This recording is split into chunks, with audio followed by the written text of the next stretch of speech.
Hi guys, Rhea Drysdale here from Outspoken Media.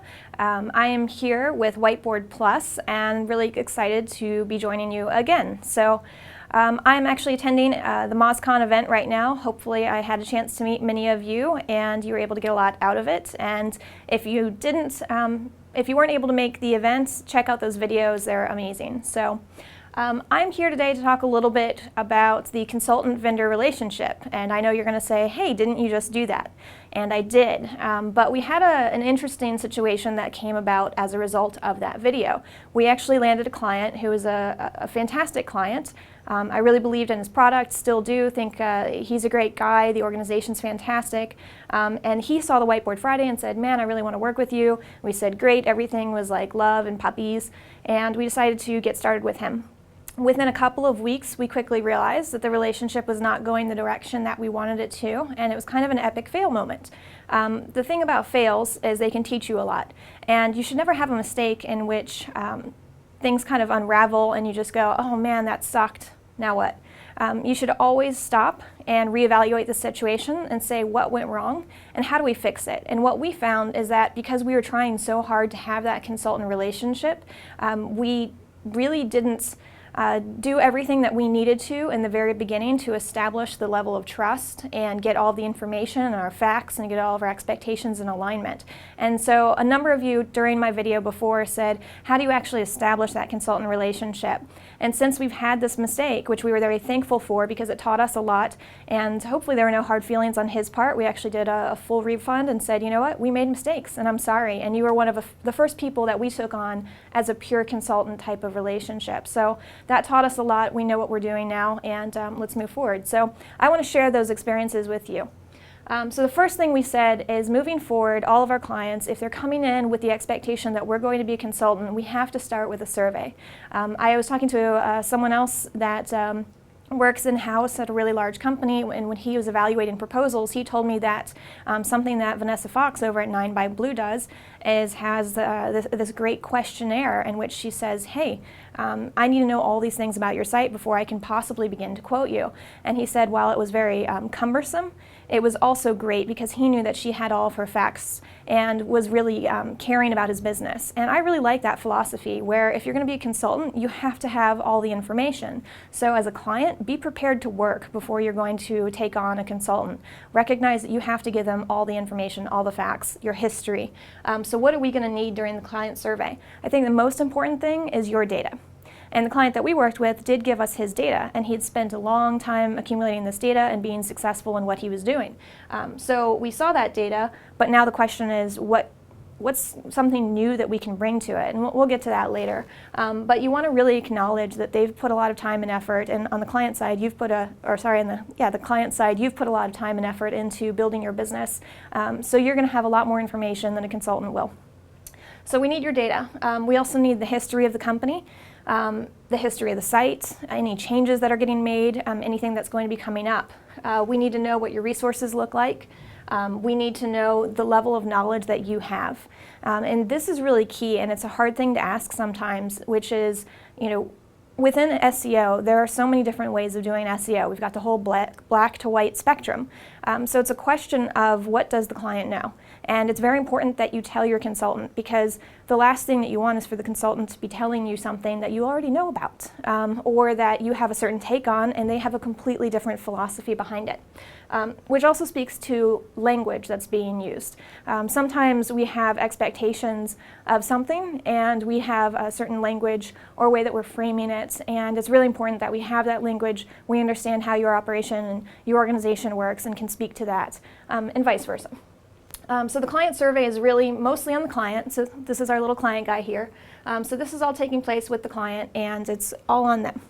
The second thing that needs to happen is that very early on, before you even start in the engagement, a needs assessment has to take place. And this is, I think, inherently where we failed in working with the client that we were working with. We received all our data, and we felt this need to bring something new to the table. But again, he'd already done all of this work for years and years and years, and it was good data. And what really needed to happen was actually for us to transition more to a vendor and just get the job done, which was link development for him. And in looking at the keyword selection, he did have some really good keywords, but we didn't acknowledge that. Instead, we were trying to like rack our brains and say, oh man, there has to be a million other keywords out there and let's go find them. But he already knew it was working. So with the needs assessment, basically analyze what's been done right. Acknowledge that. People want to know that, that they're heading in the right direction, that all the work that they're doing isn't for naught. So also point out if you see something that's just really wrong and needs to stop. And then in addition to that, start to try to find new opportunities. And you don't have to, in the very beginning, go, hey, here's the world, let's go try and do this. Be very selective in finding those opportunities that are going to be really high value, and they're going to get good results, and they're going to show your level of expertise and build trust. And then from there, you can move on to the other things. But do that needs assessment. And this is going to, again, be mostly on you, but it's going to be informed by the client survey. The third thing that we really have to focus on, which is I think where most relationships just fall completely, are expectations. What are the expectations that you have? And this is going to take place between you and the client, so this is our very loving relationship here. And expectations can center around a number of things. Metrics. There are going to be different expectations of the metrics that the client wants you to achieve, and you're going to have expectations internally for what you want to achieve. I like to have expectations, and I know that Will Reynolds over at Sear has said this before, where they're going to shoot really high internally, and they're going to try to control the client's expectations and say, look, we're going to try to achieve this for you, but then you know that you're actually trying to go even more beyond that. That way you can excel and look amazing. And I think that's really important, is to understand what your limitations are, what you can and can't do, and control that with regard to those metrics. So with expectations, you're also going to be looking at value. What is the value to the client? Sometimes the value is very clear. If you're dealing with links, they just want a certain number of links. I like to look at conversions more so, but sometimes if it's a reputation management problem, they just want to see the search results be cleaned up. But we have another client where his value is actually, his value is actually a perceived value.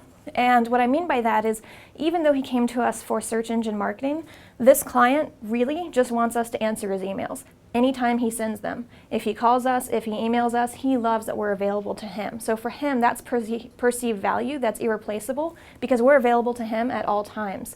And even if we've had a slow month or something else that's popped up, he doesn't care because we're available. That just kind of hit us recently with him, and we went, wow, you know, we've been working with this guy for 3.5 years, and every month we're going, man, we need to get more links, we need to do this, we need to do that, and we've dominated it, we've killed it, but now how do we move on to that next level? So we're thinking, you know, we have so much more we could be doing, and his response was, I just love that you answer my emails. So that's really good, is just understanding what's the true value. The other expectations, deliverables. So with your client, there are going to be certain deliverables that they're looking for, and they may have an assumption, especially in a consultant relationship, to receive certain documents. And the question is, do you have the same assumptions? Time frame is another really big one. If there are deliverables, what's the time frame in which you're going to get that to them, as well as that value and those metrics that you're trying to achieve, what's the time frame for that? And then lastly, my last little switch here, communication. So communication is key. How frequently do they want to hear from you? And how frequently should you be communicating? Should you be touching base, reporting to them? Who within their organization should you be talking to? What do the approvals look like, which I mentioned in the video last time for Whiteboard Friday. But really establishing that up front. What do you want from us and how often? And I think that if, as consultants, we can really get the client survey in, understand their true needs, and define expectations both as the client and the consultant, those are going to be much happier relationships, and I think that's how you transition to the consultant versus the vendor. But keep that in mind, because I think that there are times when a lot of people do reach out and they want to have a consultant, but inherently they're still kind of thinking in that vendor mindset, so there's going to be a lot of education needed and a lot of communication. And that's it from me. It's not very tactical, but I think that this is really important, and this is inherently where a lot of contracts kind of fall apart, as the one that just happened with us did, which makes me really sad, but at the same time, I learned a lot from it, and our organization is better. We have great process maps as a result, and I got to share it with you. Thank you very much.